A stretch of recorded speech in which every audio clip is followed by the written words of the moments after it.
¿Qué tal? Muy buenas tardes. Las 4:05 y estamos en directo como cada siempre para ofrecerles su cita con 8 Magazine Segovia, un programa en el que como siempre vamos a estar muy ligados a la actualidad y vamos a empezar repasando algunas de las noticias más destacadas que nos deja la jornada de hoy, 19 de enero.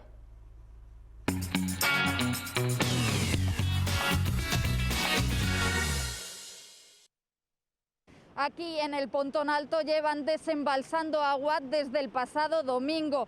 Actualmente cada segundo salen 8 metros cúbicos por estos tubos con la intención de dejar el embalse al 80% de capacidad, con la idea de que pueda acoger la cantidad de nieve y de hielo que se deshaga de la Sierra de Guadarrama en las próximas horas y así conseguir que el caudal del río Eresma en los próximos días no suba demasiado y provoque inundaciones como las sucedidas en la Casa de la Moneda el pasado mes de diciembre. La Federación de Castilla y León de Fútbol ha retrasado al menos hasta el 26 de enero el inicio de los entrenamientos con contacto en la Segunda División Regional Femenina, en las ligas provinciales y en los campeonatos regionales de edad.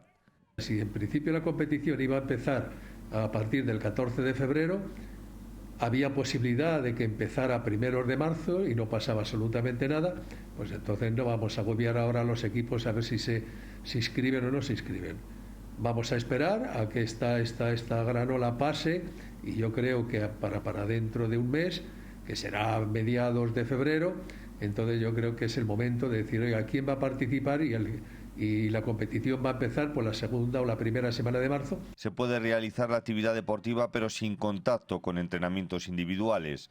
También se retrasa el inicio de las competiciones a finales de febrero o marzo y por consiguiente su finalización, que podría llegar al mes de julio. Que haya un mínimo de 11-12 partidos, o sea, quiere decirse que incluso empezando la segunda semana de marzo tendríamos tiempo suficiente para terminar a últimos de junio con la competición en regla. Y yo creo que ese es el problema. Ahora mismo el que los equipos se inscriban, pero ¿cómo se van a inscribir con todo esto que está pasando? La delegación provincial lo tiene muy claro. ¿Que ahora esto hay que volverlo para atrás?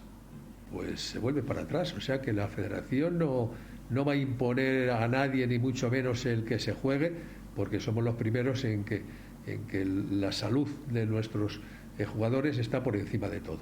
En la mayoría de los casos, el sistema de liga será a una sola vuelta.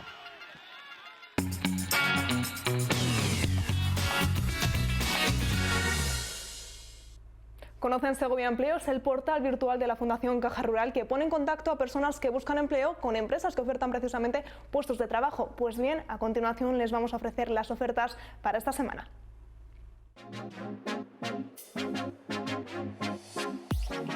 Se buscan docentes para impartir el programa mixto de formación y empleo de atención sociosanitaria a personas dependientes en instituciones sociales, que se impartirá en Riaza. Empresa de publicidad, comunicación y eventos en Parque Robledo, Segovia, necesita incorporar un community manager. Sistemas Ferranz busca una persona para trabajar en su taller de inyección de plásticos y almacén. La Viña Hotel Rural busca camarera de pisos que tenga experiencia en hoteles o de gobernanta hotel. Senior Servicios Integrales selecciona auxiliar de geriatría, experiencia para residencia de mayores ubicada en Carbonero el Mayor. Desde la Casa de las Carcasas están buscando un responsable de tienda para su tienda de Segovia. Se necesita camarero con experiencia en el sector para trabajar en San Cristóbal. Instituto Tecnológico Agrario de Castilla y León de la Junta de Castilla y León convoca bolsa de empleo de técnico veterinaria acuicultura. Telepizza busca personal para el puesto de repartidor en ciclomotor o motocicleta. Basta con que tenga carnet A1B. Cárnicas Tabladillo busca técnico en I+D de productos cocinados. Plaza de profesora a tiempo parcial, 6 horas semanales de didáctica de francés y didáctica de la lengua castellana para Universidad de Valladolid, en el campus de Segovia. El Ayuntamiento del Real Sitio de San Ildefonso convoca bolsa de socorrista acuático. Estas son las ofertas de esta semana del boletín segoviaempleo.com.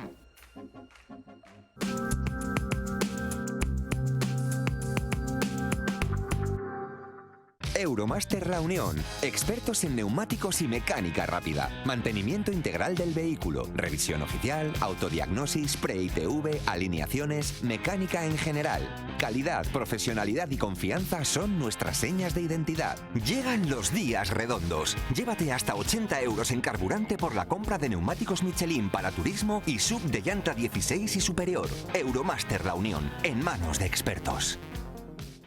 La actualidad también pasa por la crisis del coronavirus. Preocupa y mucho la situación en nuestro país, pero más aún en nuestra provincia, aquí en Segovia. De hecho, en las últimas 24 horas se han registrado 229 nuevos casos y 3 fallecidos. Para hablar de esta situación, para analizarla y para contrastar todos estos datos, está con nosotros el periodista Aurelio Martín. ¿Qué tal, Aurelio? Muy buenas tardes.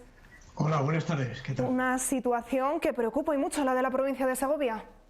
Así es, la incidencia es altísima. Hay que darse cuenta que son 1.117 casos por 100.000 habitantes en los últimos 7 días y 1.663 en los últimos 14 días. Digamos que la curva de Segovia es la más vertical de Castilla y León. Somos la provincia de Castilla y León con unos índices tan altos. Se habla de... Contaba sí que había 229 casos, pero por hacer una comparación, de 16 positivos que se registraban, por ejemplo, una fecha muy señalada, el 22 de diciembre, pues hay días como el sábado pasado que se han registrado 365. Por ejemplo, hoy se contabilizan 288 brotes, con 1.431 casos vinculados. Y estas son las cifras que podemos avanzar. Yo creo que en línea con lo que decía hoy la consejera de Sanidad, Verónica Casado, estamos con un virus muy contagioso que puede ser menos letal, pero al ser muchos, produce también muchos fallecimientos, porque las personas afectadas evidentemente son más. Aproximadamente hablaba de una cantidad de en torno a un 3% por cada 100 afectados de fallecidos. ¿Cuál es la situación actual del hospital? Porque no nos podemos olvidar que también está registrando unos números muy alarmantes. El hospital está recibiendo una presión importante. Incluso ya ha realizado varios traslados a hospitales de Castilla y León. 4, por ejemplo, hay en el Hospital La Rondilla de Valladolid. Hay también pacientes en Salamanca y en otras provincias de Castilla y León. Insisten mucho desde el Gobierno regional, desde la Consejería de Sanidad, que todo es una red y que si no hay sitio o hay presión, hay traslados a los hospitales que tengan una mayor capacidad. Esto no ocurrió, como recordaba el presidente del Colegio de Médicos recientemente, al inicio de la pandemia, en los meses de marzo y abril.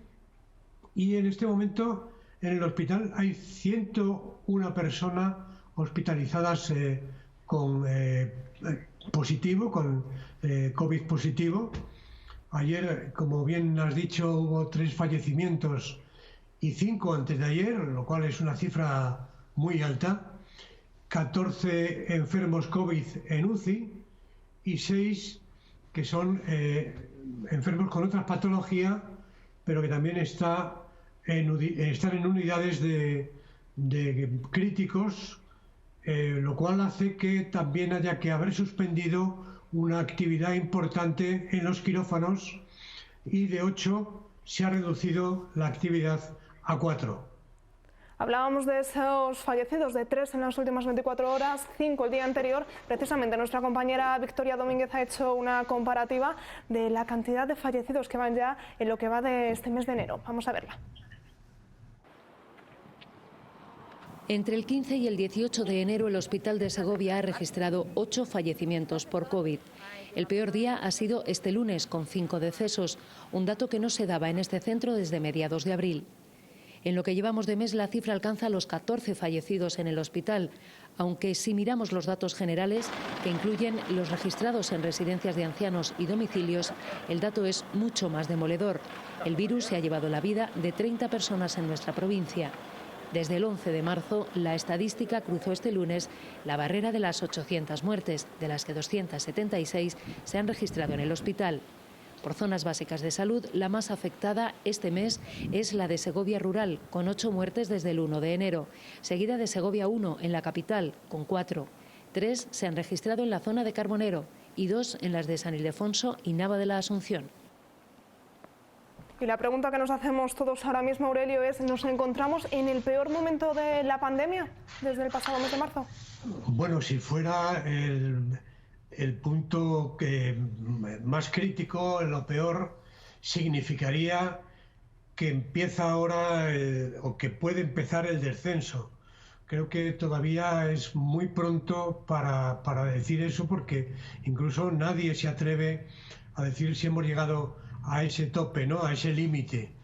Es posible que, bueno, pues estemos a punto de conseguirlo y que sea, ojalá, el punto máximo.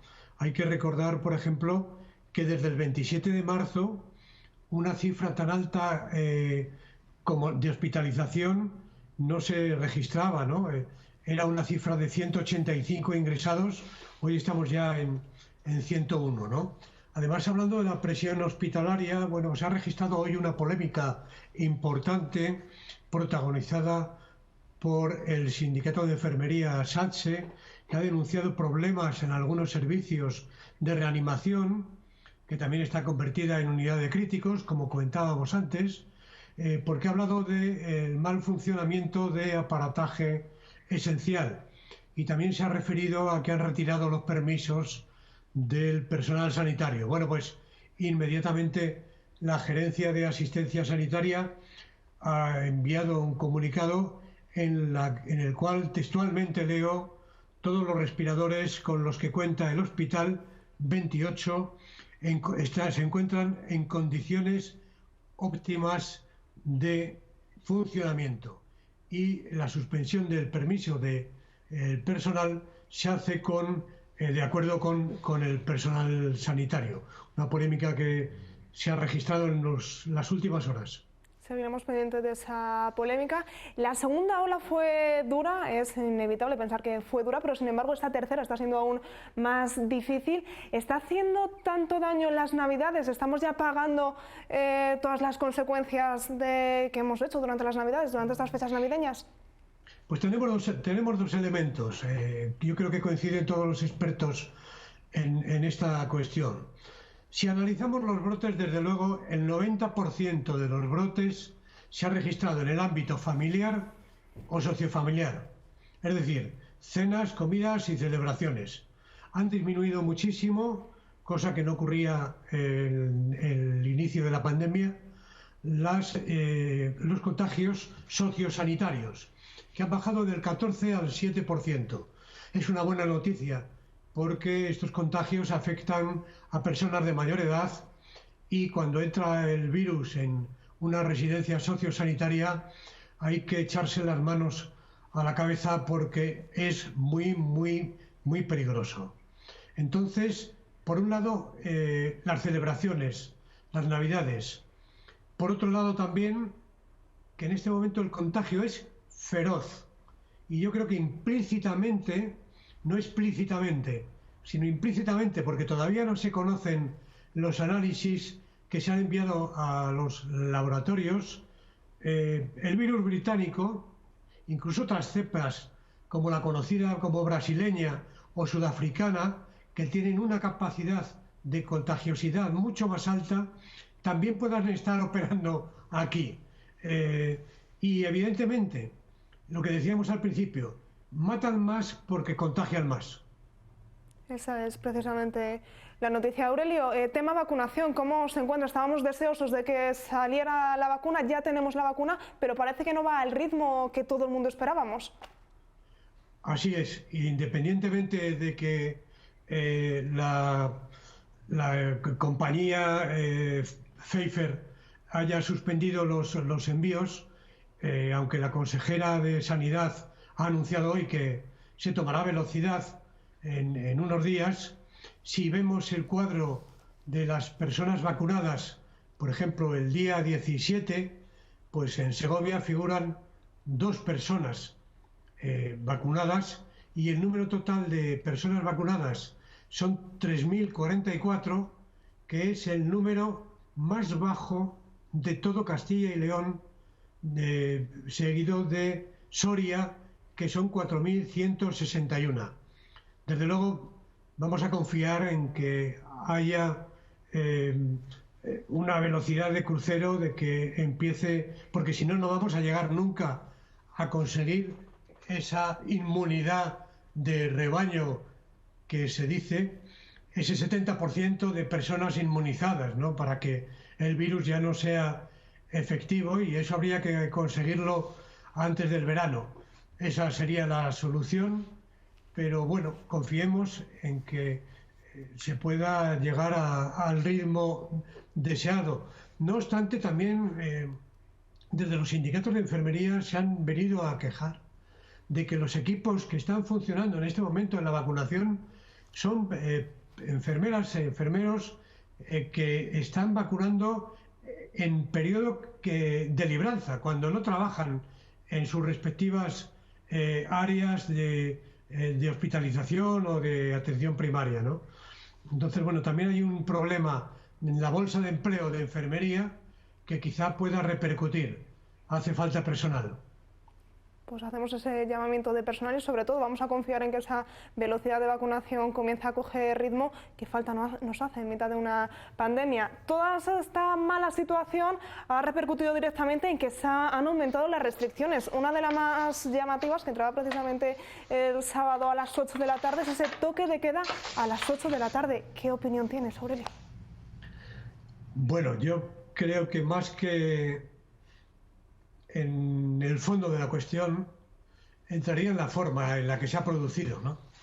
El fondo de la cuestión, si los expertos consideran que es adecuada la medida para que baje el pico y lleguemos al más alto del pico, pero que vaya descendiendo, pues me parece perfecto.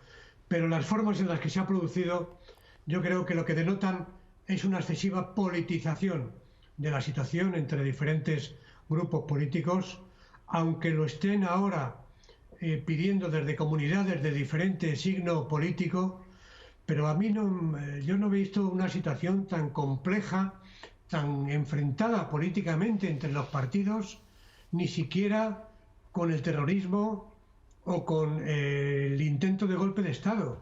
Las fuerzas políticas deberían de ir de la mano, de estar unidas en la lucha contra esta pandemia, cosa que en este momento yo y el resto de los ciudadanos no vemos. No sabemos quién lleva la razón. Ya decía el periodista Iñaki Gabilondo que estaba empachado de información y que ya no tenía capacidad para discernir. Yo creo que nos pasa a muchos. No entendemos cuánto se piden competencias para las comunidades autónomas. Después se pide que haya una autoridad, un liderazgo nacional.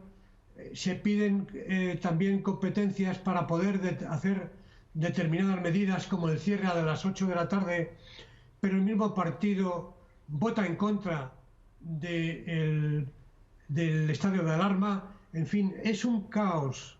Y yo sí que pediría a los grupos políticos que hubiera un consenso, porque la situación es muy grave y los ciudadanos necesitamos una respuesta y necesitamos sobre todo una confianza entre la política y entre quienes gobiernan las administraciones, que den un mensaje, en primer lugar, de liderazgo y después de confianza. Además, son medidas que prácticamente se toman de un día para otro, y sobre estas medidas, sobre estas restricciones y sobre todo sobre ese toque de queda a las 8 de la tarde ha hablado en las últimas horas Fernando Simón. Vamos a escucharle.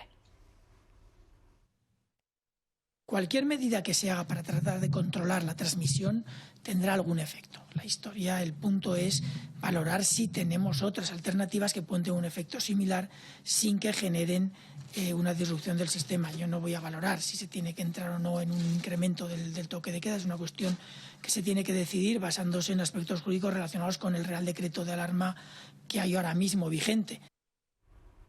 Y una vez más, Aurelio, en el punto de mira se vuelve a colocar en primera posición tanto a la hostelería como a los centros comerciales como a los centros deportivos. ¿Realmente está ahí el problema? Bueno, los expertos también dicen, no es que los centros comerciales o los restaurantes o los bares hagan una mala práctica en las medidas anti-COVID. Yo creo que todos se han preocupado mucho de tener en condiciones el mobiliario, la limpieza y todas las medidas que les han exigido. Lo que ocurre es que es donde se concentra el mayor número de personas que se quita la mascarilla para comer, para beber, para hacer ejercicio, para hablar, para hacer celebraciones, y cuando hay esa desprotección, está demostrado además que las pequeñas partículas del virus, los aerosoles, se mantienen en el ambiente. Bueno, pues sí que puede ser un elemento de contagio, pero no porque sea en la hostelería o un gimnasio, sino porque es donde se reúne la gente. ¿Por qué están las terrazas abiertas? Porque hay una diferencia. Aparte de los 14 grados bajo cero, es que se encuentran en la calle, y en la calle no se produce esta concentración de aerosoles. Luego, lo que hay que pedir y hay que comprender también a estos sectores que les tienen cerrados, que yo creo que habría que ponerse también en su piel y habilitar las ayudas necesarias o el apoyo necesario para poderles ayudar en salir de este bache. Esa es la cuestión. Efectivamente, incluso desde el sector de la hostelería escuchábamos recientemente que están a favor de ese cierre, que comprenden ese cierre, pero que son necesarias esas ayudas. Aurelio, muchísimas gracias por hacernos este repaso de la actualidad del coronavirus. Te citamos para el próximo martes y ojalá nos puedas traer mejores noticias de las que hoy nos has dado. Pues gracias a vosotros, gracias a los telespectadores y desde luego con unas ganas enormes de dar buenas noticias.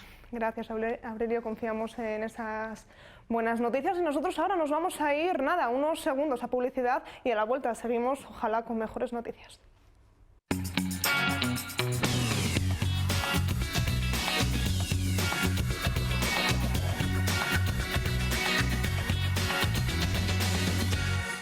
Si hace unos minutos hablábamos con Aurelio sobre la mala situación para sectores como la hostelería, los centros deportivos o los comercios, también lo está pasando muy mal el sector de las peluquerías. De hecho, para mañana tienen preparada una concentración y para hablarnos de las reivindicaciones de los que van a pedir y llevan pidiendo durante los últimos meses, incluso durante los últimos años, estamos con Yolanda Contreras de Lua Peluqueros. Muy buenas tardes. Muy buenas tardes. Mañana volvéis a salir a las calles. Sí. Mañana, con esto del principio de año, queremos volver a reivindicar esa bajada del IVA del 21% al 10%, porque sería una medida bastante o muy buena para que este sector de la imagen personal, que está doblemente agraviado por un IVA injustamente, más luego la crisis del coronavirus. Entonces, la verdad es que con este principio de año, entre un montón de asociaciones de peluqueros, plataformas que de nosotros y tal, queremos que se nos vuelva a oír y dar imagen y que se nos oiga. Una concentración que será mañana en el Azoguejo a partir de las 10 de la mañana, pero que además también va a ser muy repetida en diferentes puntos de España, es a nivel nacional. A nivel nacional hay más de 79 ciudades confirmadas.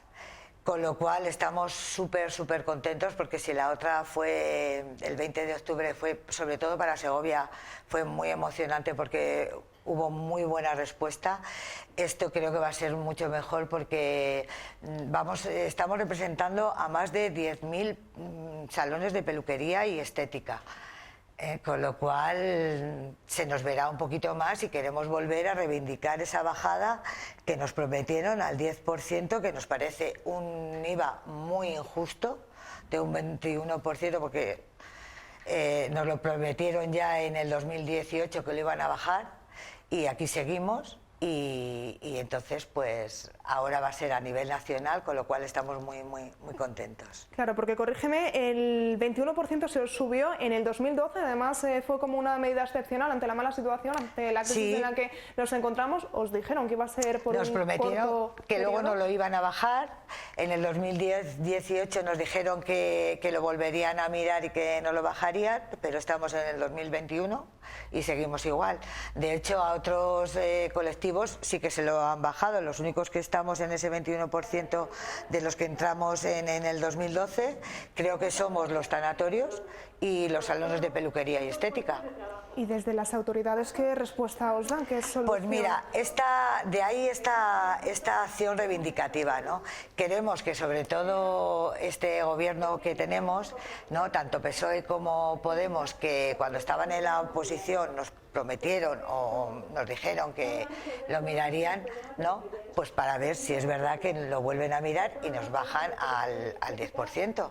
Estamos viendo imágenes precisamente de esa concentración que se produjo en octubre. Importante recalcar que es una concentración, pero que en todo momento se van a guardar esa medida de seguridad, que no va a ser un aluvión de personas descontroladas, sino que sois conscientes. La verdad que la otra vez fue súper bien organizada, estuvimos quietas, pero hubo separación, no había corrillos, ni comer, ni beber, ni fumar, ni hablar, solamente nuestras reivindicaciones. Esta vez habrá más organizadores, pues porque como creemos que va a haber muchísima más gente, pues para poderlo controlar y llevarlo igual de bien, medida de distancia, nuestra mascarilla y todo correcto. Datos sorprendentes y que preocupan son que a finales del 2020 ya se habían cerrado más de 10.464 salones, lo que afecta a más de 52.000 empleos menos en este sector. Sí, mira, creemos que hasta finales de año se habrán perdido como unos 52.000 puestos de trabajo, ¿eh? Y habrán cerrado como unos 18.000 salones de peluquería. No, perdón, 10.096. Salones que han cerrado hasta finales de diciembre. 2020. Creemos que si seguimos así, hasta finales de marzo, cerrarán 18.000 salones más de peluquería y estética. Quiero recalcar lo de la peluquería y estética porque no solo es peluquería, sino somos... Los salones estéticos también están ahí. Entonces, necesitamos que nos bajen el IVA al 10% para poder subsistir, para poder seguir adelante, para poder trabajar. Tenemos unas medidas que creo que, a lo mejor los hospitales, porque creo que nosotras tenemos unas medidas de verdad muy estrictas, de desinfección, de todas. Nosotros no desinfectamos a la señora, pero casi, ¿no? Porque nada más entrar, que si el pie, que si la temperatura, que si las manos, su sitio totalmente esterilizado. Hay compañeras que han tenido que poner mamparas. Yo, sin embargo, no, porque tengo un salón un poquito más grande y tengo distancia de más de 2 metros entre sillón y sillón. Desinfectamos todos los cepillos, tijeras, peines, pinzas, toallas, peinadores, todo lo que necesitemos con esa señora. Más luego el sitio, después hay que desinfectarlo para que el otro cliente o la otra clienta pueda estar en las mismas circunstancias y tranquilos y seguros. Una desinfección máxima, una desinfección extrema, que también supone más gastos para la peluquería. Totalmente. Y para los centros estéticos, no me quiero... Sí, nada más cuando pudimos empezar a trabajar, tuvimos ya que hacer un desembolso de capas desechables, de toallas desechables, de geles desinfectantes para todo. O sea, que es que ya ahí tuvimos que hacer un ese. Entonces, ahora también encima facturamos muchísimo menos. Con lo cual, claro, si tenemos más gastos, los mismos impuestos, pero ganamos menos, no salen las cuentas. No nos salen, no. Y bueno, y dando gracias que podemos trabajar un poquito, ¿sabes? O sea, dando gracias. Nosotros hacemos todo lo posible para que nuestros clientes se sientan seguros en todos nuestros salones. Unos salones, unas peluquerías, centros de estética que también estuvieron en el punto de mira en el primer estado de alarma, ya que no se sabía si se consideraban bienes de necesidad. En unos días estuvisteis abiertos, luego se cerraron. Es que, perdóname que me ría porque es que es un poco gracioso. Cuando cerraron y estuvimos todos en el estado de alerta, se dieron cuenta de que las peluquerías éramos esenciales. Entonces, como éramos esenciales, podíamos salir de nuestra casa e irnos a casa de nuestros clientes para arreglarles. Entonces, si somos esenciales, ¿no? Porque tenemos el impuesto de IVA más alto que hay, que es el 21%, ¿no? Ya bastante riesgo yo creo que tenemos en nuestros salones, porque oye, todo el mundo va, no sabemos, tomamos todas las medidas, pero tampoco se sabe realmente cómo o de qué manera o tal. Si por lo menos en nuestros salones lo tenemos todo muy controlado, muy desinfectado, muy tal. Si vamos a otros sitios tampoco sabemos dónde estamos o cómo nos lo vamos a encontrar o cómo es. Entonces, bueno, pues eso era lo gracioso. Queremos ser esenciales, somos esenciales, la imagen y la higiene es esencial para todo el mundo tiene derecho a poder arreglarse y verse un poquito bien, y esa es nuestra lucha. Yolanda, no quiero finalizar la entrevista sin volver a recordar las reivindicaciones que mañana vais a volver a salir a la calle pidiendo. ¿Qué es lo que pedís?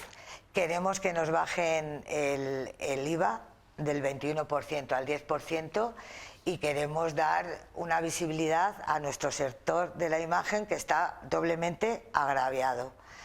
Y queremos, pues eso, poder trabajar y poder vivir. Pues ojalá las autoridades escuchen estas peticiones. Es más, es que nos lo prometieron. O sea, estamos pidiendo una cosa que nos parece injusta porque nos prometieron que nos bajarían ese IVA. Entonces es lo que queremos, porque sobre todo ahora mismo con la crisis del coronavirus y todo, creemos que sería una medida muy buena o bastante buena para que nuestro sector pueda salir un poquito adelante. Que cumplan esa promesa, no estáis pidiendo nada nuevo, sino simplemente que cumplan lo que se os prometió hace años. Exactamente. Pues Yolanda, muchísimas gracias por estar aquí con nosotros. Estaremos pendientes de esa concentración que mañana se va a llevar a cabo en la Plaza del Azoguejo a partir de las 10 de la mañana. De 10 a 11 de la mañana, ahí estaremos. Creo que nos vamos a mojar también mañana. Habrá que llevar paraguas. Pero ahí estaremos de igual manera. Muchísimas gracias por estar aquí con nosotros y muchísima suerte y ojalá hagan caso y os prometan o cumplan lo que prometieron. Ojalá. Muchísimas gracias, Natalia, por darnos voz. Acaban de ver que el sector de la peluquería y los salones de estética tampoco están pasando un buen momento y que reclaman esa bajada del IVA del 21%. Nosotros ahora nos vamos a ir unos minutitos a publicidad y enseguida volvemos con más actualidad aquí en 8 Magazine.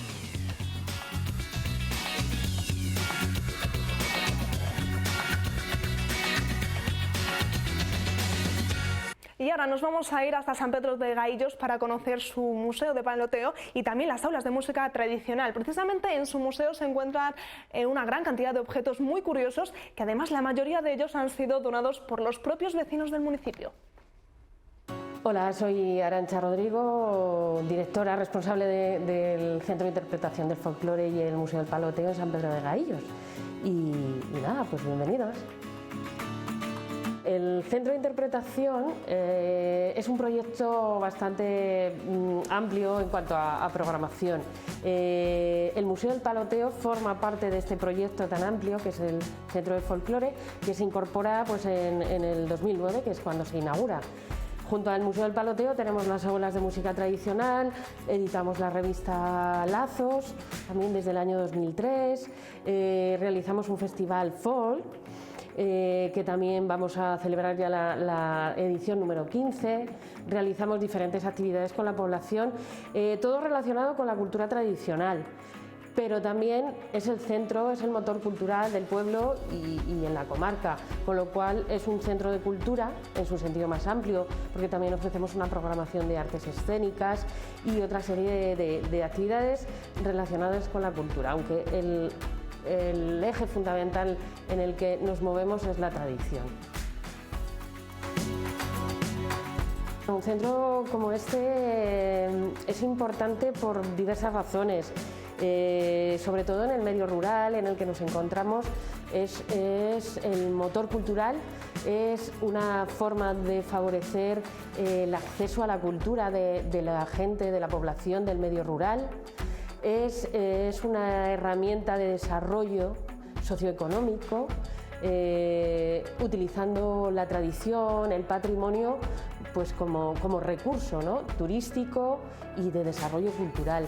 Yo creo que en San Pedro se apostó desde el año 2003, yo creo que ya son varios, es un tiempo suficiente para demostrar que se puede hacer, que la cultura pues tiene una rentabilidad social importante, ¿no? Y que bueno, supongo que ahora en la situación que nos encontramos con todo esto de la España vaciada, esta situación de pandemia, yo creo que estas poblaciones, los políticos deben repensar un poquito todo esto y favorecer, pues eso, vamos viendo que la población del medio rural se está volviendo a poner el foco en él y este es un recurso importante dentro de la sociedad rural.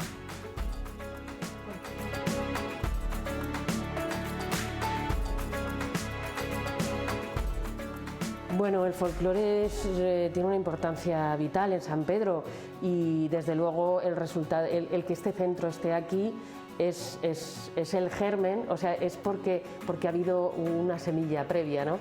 Fue en los años 80 cuando un grupo de jóvenes del pueblo decidieron recuperar un movimiento que se produce a nivel general, ¿no?, en toda España, ¿no?, por recuperar identidades y tradiciones, ¿no? Ellos recuperan todo ese patrimonio en danzas que había estado algo más de una década perdido, sin hacer, no olvidado, porque estaba en la memoria de todos, pero no se hacían. Se recuperó y desde entonces ha estado muy presente, ha ido creciendo con mucha fuerza. En su empeño se ha unido el ayuntamiento, ha generado este proyecto. Aunque, bueno, pues por un lado está el grupo de danzas que sigue manteniendo viva esa tradición, la tiene a salvo para San Pedro y ellos se encargan de ese cometido. Nosotros aquí, por otro lado, intentamos hacer la labor de interpretación y divulgación y poner en contexto esas danzas. Es decir, nos fijamos en las danzas, pero en todo un contexto en el medio rural en el que conviven esa y muchas otras tradiciones. Hay elementos coincidentes con otras danzas, pero luego hay elementos que identifican a cada localidad, ¿no?, a cada danza en su localidad. Aquí en San Pedro, bueno, pues se le reconoce sobre todo por la indumentaria, la característica de la indumentaria del danzante. También en las chicas hay algún elemento distintivo del resto. Pero bueno, tenemos que hacer notar, siempre lo hacemos notar cuando nos visitan en el museo, los tres momentos claves, ¿no?, en la historia de las danzas de San Pedro. Y yendo hacia atrás en el tiempo, pues empezaríamos en el momento actual, que se crea el grupo de danzas en los años 80, de lo que comentábamos antes. Si seguimos mirando hacia atrás, nos situamos en los años 50, cuando se crean los grupos de coros y danzas, y ese momento es cuando, al crearse el primer grupo de danzas, el antiguo, se incorporan las mujeres a esas danzas. Ellas se encargan de danzar pues tres danzas, 3-4 danzas, y luego los mozos siguen siendo los que se encargan de las danzas de palos. Pero si volvemos más atrás, no nos encontramos un grupo, hablamos de los danzantes.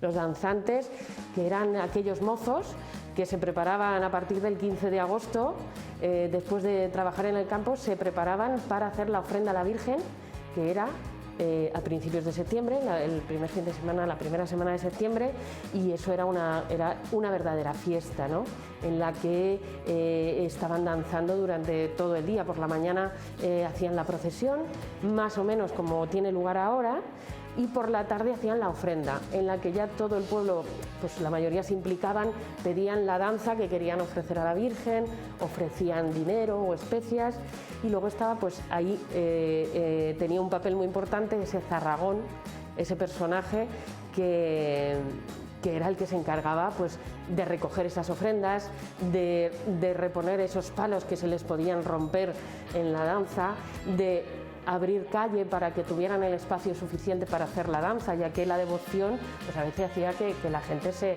agolpara, ¿no?, en torno a los danzantes y la Virgen.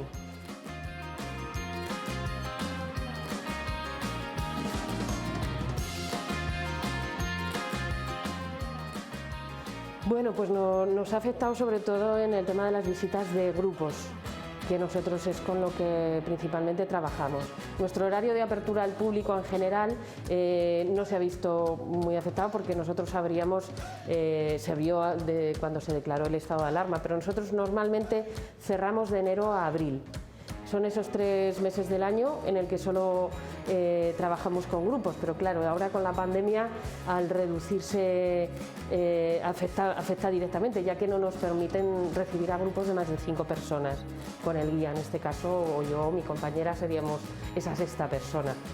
Con lo cual, todos los grupos que teníamos previstos de escolares, sobre todo la campaña escolar que la Diputación nos estaba apoyando, pues se han tenido que suspender, esperando a que todo esto se supere. Sí que es cierto que nosotros, cuando la desescalada ya nos permitió ir abriendo, nosotros el primer día que abrimos en junio, pues ya teníamos gente a la puerta esperando.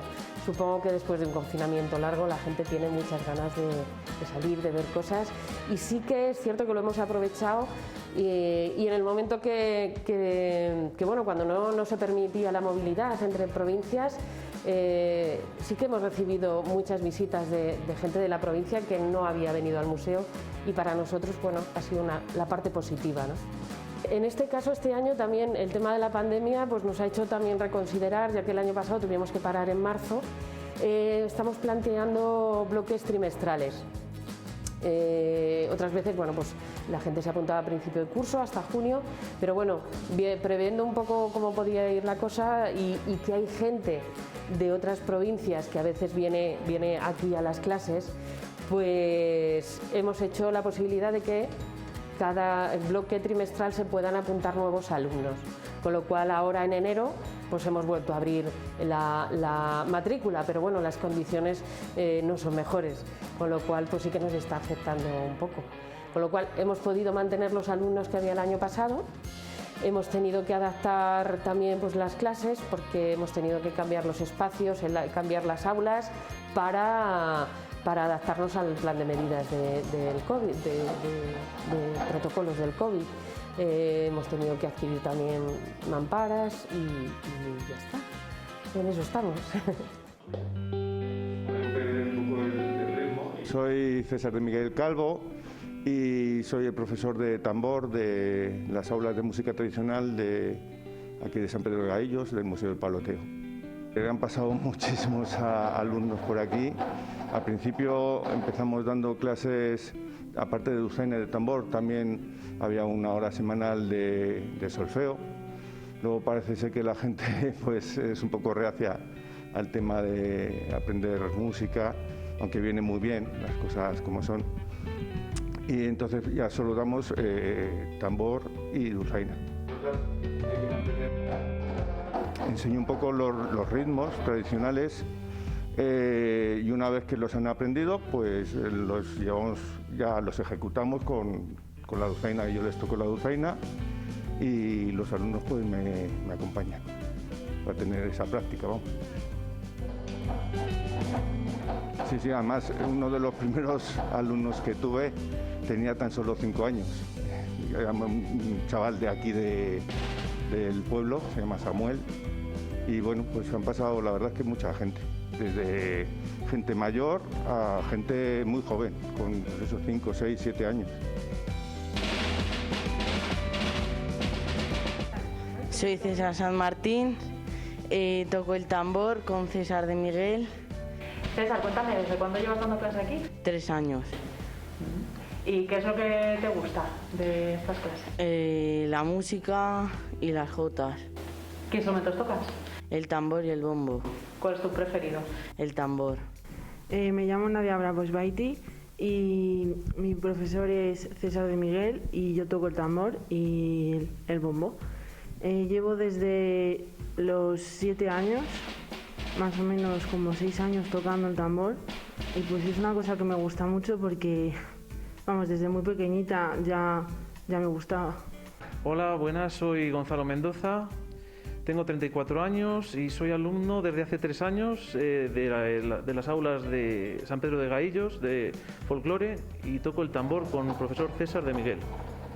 Empecé hace 3 años y porque antes no había podido empezar por el tema de la carrera, después el trabajo, y bueno, tuve la oportunidad de empezar hace 3 años y aquí estoy. Y soy muy forofo de la música y en general de la tradición popular de Castilla y León, y yo creo que estar aquí es un privilegio porque este tipo de escuelas no abunda en nuestra región. Entonces yo creo que fomentar la difusión y la protección de nuestra cultura popular y tradicional es esencial, porque conociendo bien nuestras raíces sabremos dónde vamos en el futuro.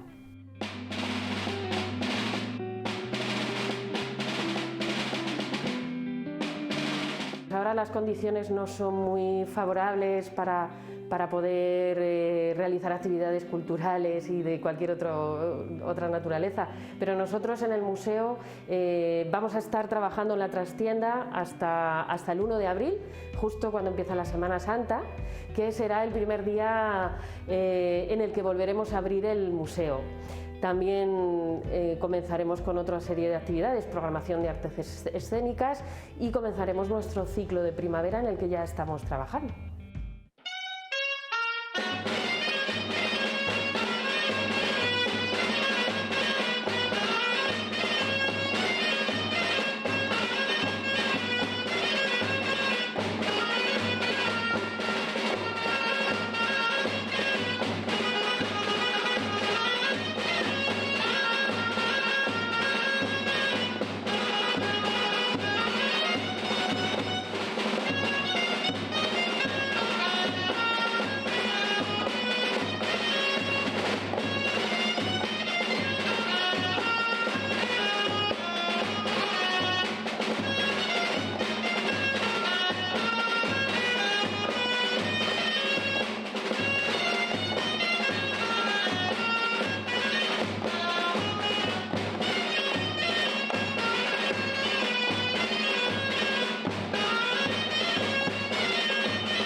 Segocer Porcelanosa.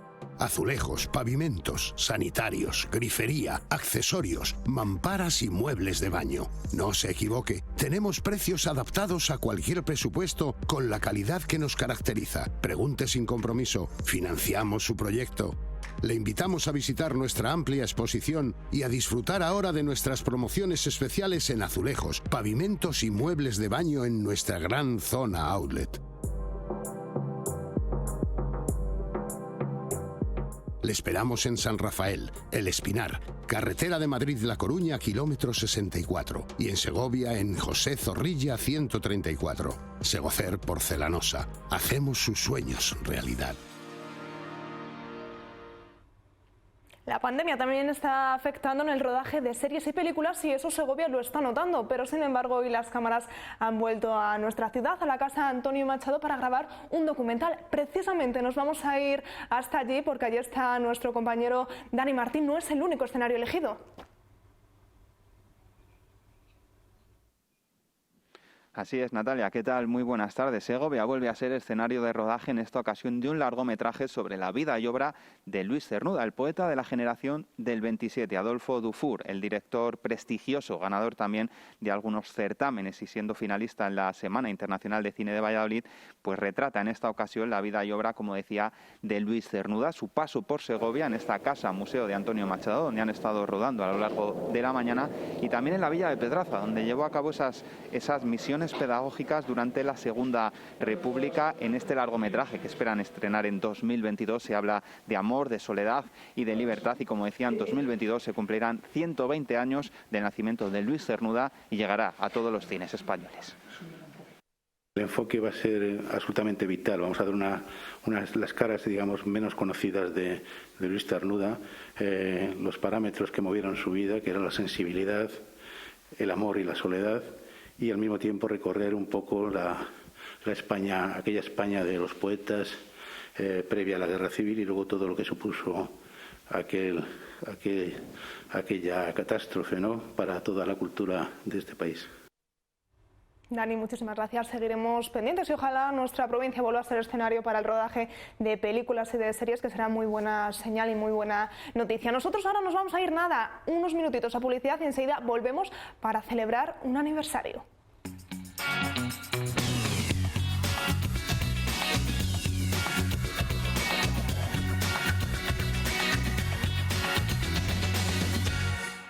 Y ahora sí, les decía que íbamos a hablar de una celebración de un aniversario, y es que el 13 de enero de 1975, ya ha llovido unos cuantos años, más concretamente 46 años, se inauguraba el refugio de aves rapaces de Montejo de la Vega. Para hablar de un hecho tan histórico ya, que forma parte de la historia de la provincia de Segovia, estamos precisamente con una de las personas que estuvo allí, que fue testigo, estuvo presente, luchó porque saliese adelante este refugio, como es Fidel José Fernández, de la Confederación Hidrográfica del Duero. Muy buenas tardes, Fidel. Buenas tardes. Usted estuvo en ese hecho histórico, por decirlo así. Pues soy de los pocos que quedan, de los que vivimos la gestación del refugio, que fue conseguido gracias al WWF y a la Confederación Hidrográfica del Duero. Yo no soy de la Confederación, aunque la Confederación también nos apoya. Cuéntenos un poco, ¿cómo surgió precisamente la idea de crear ese refugio hace ya 46 años? Pues mire, en realidad la idea surgió un año antes, hace ya 47. Estoy ahora mismo viendo las calles nevadas en Madrid. Llevo varios días acostándome a las tantas de la madrugada revisando los 90 informes del último censo de otoño y preparando las nuevas hojas informativas y una comunicación que me han pedido para un encuentro científico en Francia, que va a ser virtual. Y fue precisamente así, con aquellos montes de Montejo cubiertos de nieve, como empezó la idea del refugio, en febrero de 1974, porque Rodríguez de la Fuente, a quien conocí bastante durante 8 años, fue unos días allí y cayó una fuerte nevada para grabar unos programas para una serie de televisión, El Hombre y la Tierra, que la siguen emitiendo ahora mismo los sábados por la mañana y los domingos por la noche. Y Rodríguez de la Fuente había mantenido en secreto la situación de la gran población de los buitres durante más de 20 años. Yo le pregunté una vez, ¿dónde está la reserva de los buitres? No se dice dónde está, con esa énfasis que ponía. Y en aquella visita de febrero del 74, Rodríguez de la Fuente se quedó sorprendido al ver cómo había disminuido la gran población, que ya anteriormente el doctor Valverde, en el año 50 y tantos, 53 o por ahí, había escrito que podía ser toda esa región la mejor región buitrera de España y por tanto de Europa.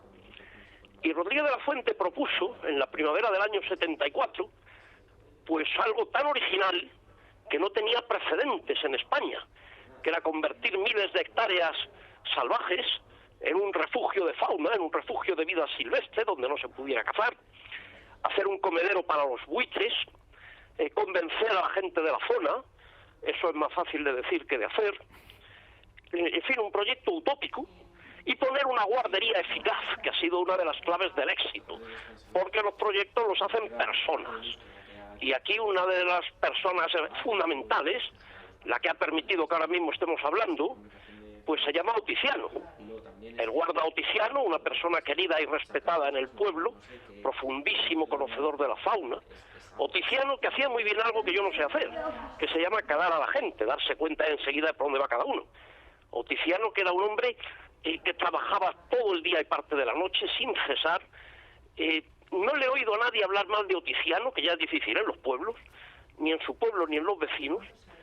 Era un hombre fuera de serie por completo y que ha sido una de las claves del éxito, y hay que decirlo.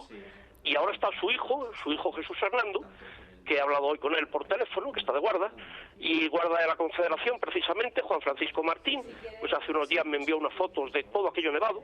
Hoy lo ha hecho Gemma Cáceres, de Maderuelo, hace unos días Juan José Fuentenebro, de Honrubia de la Cuesta, así que con esas fotos pues que aquello también está otra vez cubierto de nieve. Por lo que podríamos decir, Fidel, que el principal objetivo de este refugio fue salvaguardar, poder proteger a esas aves, en este caso a los buitres. ¿Fue uno de los principales objetivos para llevar a cabo este proyecto?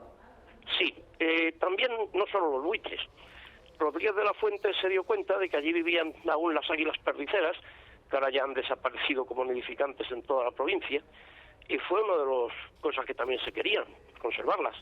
Y toda la fauna, porque aquella es una zona excepcionalmente bien conservada.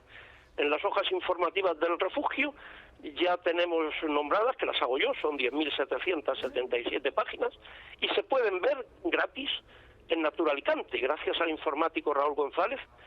Entonces ahí tenemos citadas 335 especies de vertebrados.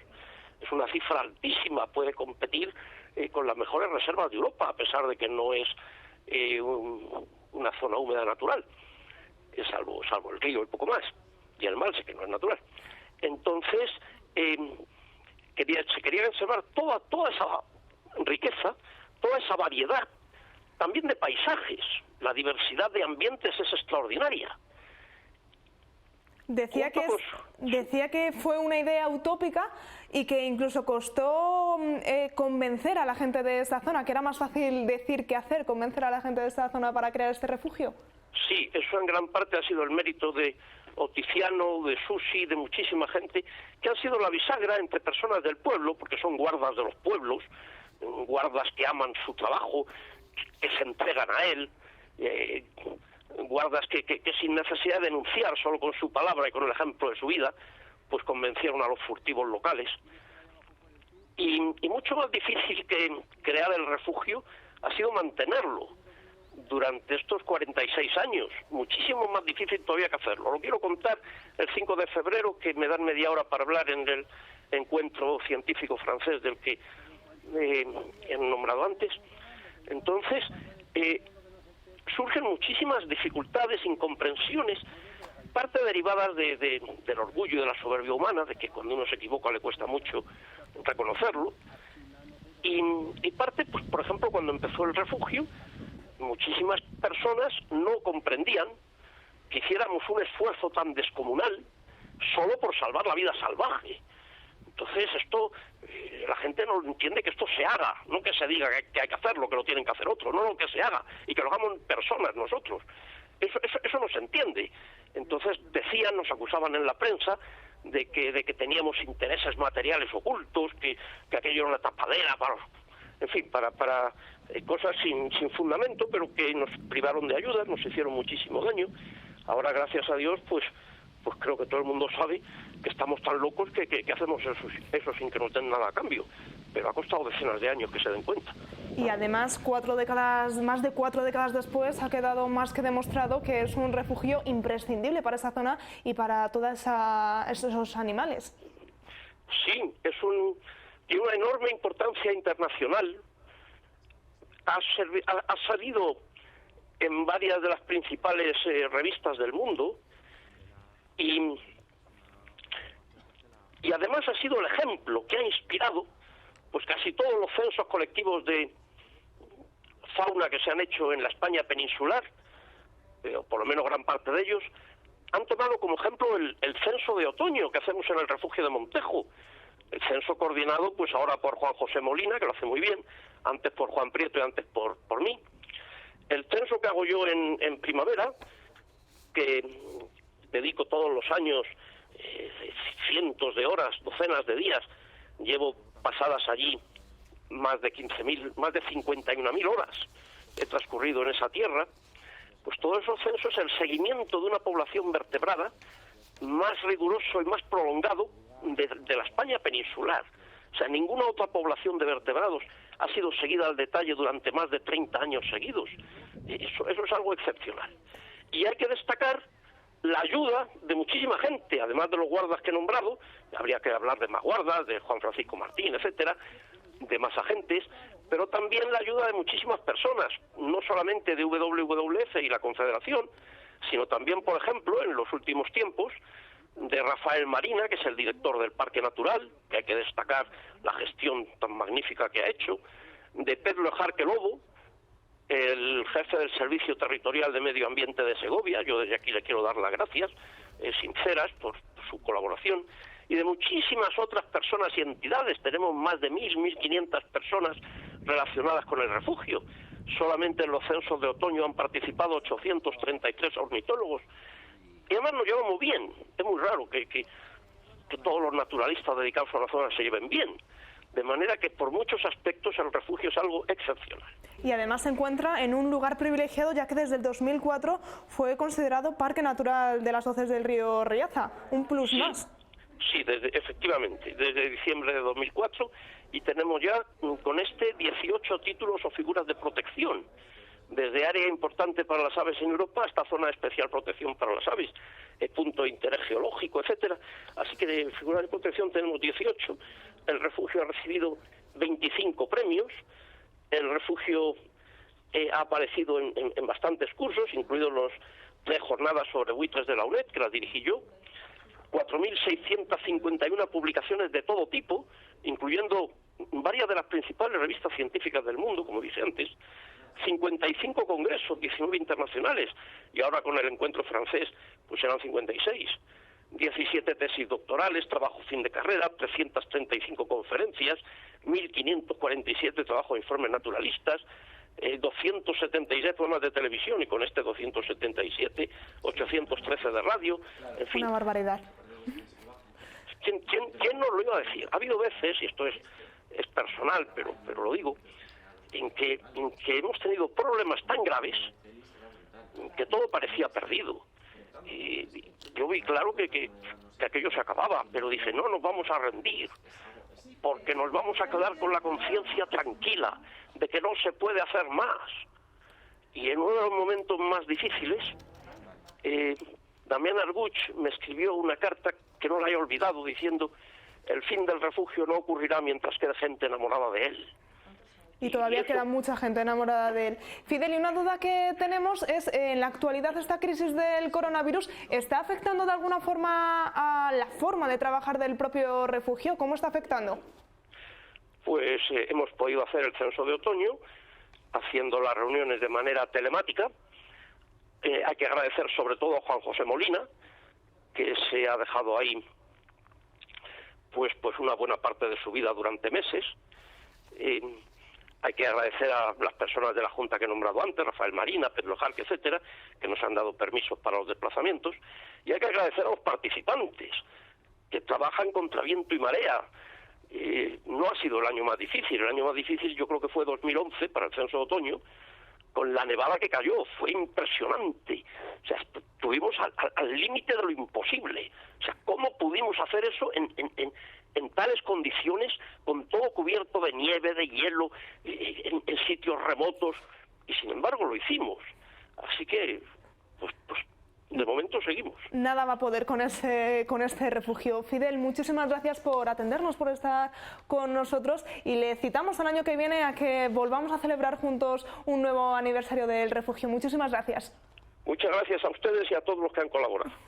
Gracias, Fidel. Nosotros hasta aquí ha llegado el final de nuestro programa, pero ahora ya saben que les voy a dejar con lo mejor de los últimos años, con esa sección nuestra de la videoteca, y a ustedes les pido a mañana aquí, a la misma hora de siempre, a partir de las 4 y 5 de la tarde. No me pueden fallar, que ya saben, repasaremos toda la actualidad de Segovia, de la capital, pero también de la provincia. Hasta mañana.